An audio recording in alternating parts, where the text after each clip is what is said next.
En ces périodes de forte chaleur, vous ne le répétera jamais assez, il faut boire. Mais aujourd'hui, Laurence, vous nous parlez des autres pouvoirs que l'eau peut avoir sur notre corps, en dehors évidemment d'étancher notre soif.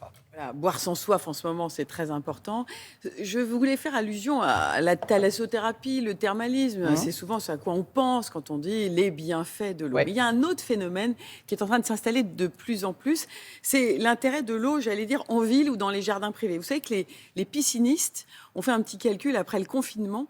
Le nombre de ventes de piscines a augmenté, c'est plus 20%. Donc on peut maintenant faire des petits bassins de manière extrêmement simple. Et en ville, dans la capitale, je me suis laissé dire qu'une quarantaine de bassins étaient en construction pour des spas ou pour des raisons extrêmement privées. Et ce qui va m'intéresser, c'est l'initiative, entre autres, d'une ostéopathe. Donc on vient plutôt du monde médical. Et cette ostéopathe, elle va utiliser le pouvoir de l'eau pour procurer des bienfaits au corps. Et moi, j'aime bien quand le corps il va bien, parce que quand il va bien, la peau miroir de l'âme, et bien du coup, la peau s'en ressent mieux et on a un plus bel éclat. Et on peut même recharger sa peau avec des minéraux. Je vais vous proposer de regarder dans cet espace incroyable qui est en plein cœur de Paris, mais ça existe aussi en région, un bain de flottaison dans une eau hyper salée, comme dans la mer morte. Oui, c'est top. On flotte, on recharge sa peau et on se relaxe. Et sinon, un balai aquatique, un massage aquatique qui va entièrement libérer la colonne. Ah non, mais je vous défie de ne pas craquer. Regardez. On a craqué.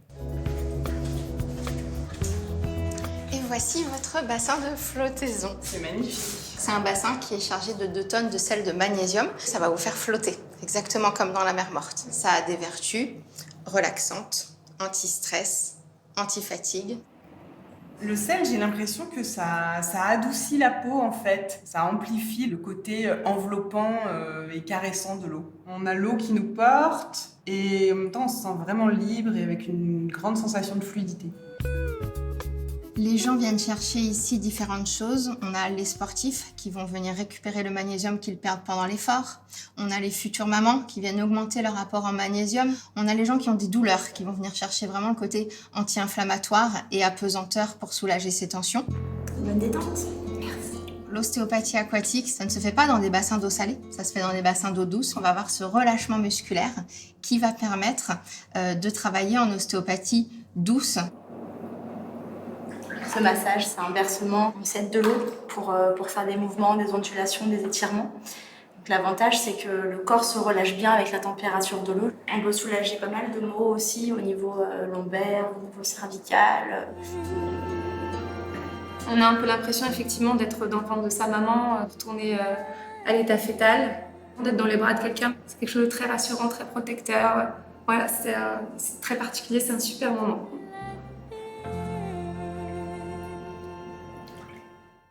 Oh là là. Formidable, hein. Ouais, on retrouve un peu l'eau originelle, hein, Ouais. quand on flottait peut-être un peu dans le ventre. On a Alors, dû certainement tous flotter. Hein, ce qui est intéressant, dans le ventre de nos l'initiative là, c'est toujours la frontière de plus en plus fine, hein, entre le médical, la thérapie et la beauté. Ce qui est intéressant, c'est que la thérapeute est formée Oui. pour aider et utiliser les vagues et ce pouvoir de l'eau pour masser. Même si on ne sait pas nager, on peut y aller. Oui, parce qu'on a pied. Le Oui. bain de flottaison, alors là, il est on a très pied. Et puis dans le grand bain, on a très pied aussi. Donc tout va bien, ça, il n'y a pas de sujet. Je voudrais pointer une actualité. Oui. Vous voulez d'autres histoires d'eau? Mais oui. Ah ouais, Deux ouais. choses, si vous voulez vraiment plonger dans le bain, de lecture. Regardez cette couverture. Elle s'appelle Colombe Schneck, c'est une auteure de Ah romans oui, on connue. connaît Voilà. Colombe. Bien sûr. Et regardez, alors ça c'est l'ouvrage qui s'appelle Paris à la nage. Vous Elle a allez me dire, travaillé avec sa un guide sœur. des piscines parisiennes, j'habite pas Paris alors. Eh ben non, parce que c'est un guide qui engage complètement à avoir envie d'aller nager. Elle est ici avec sa sœur. Ouais. Et pendant 1 an, elles ont testé plus de 40 piscines autour de Paris et dans Paris.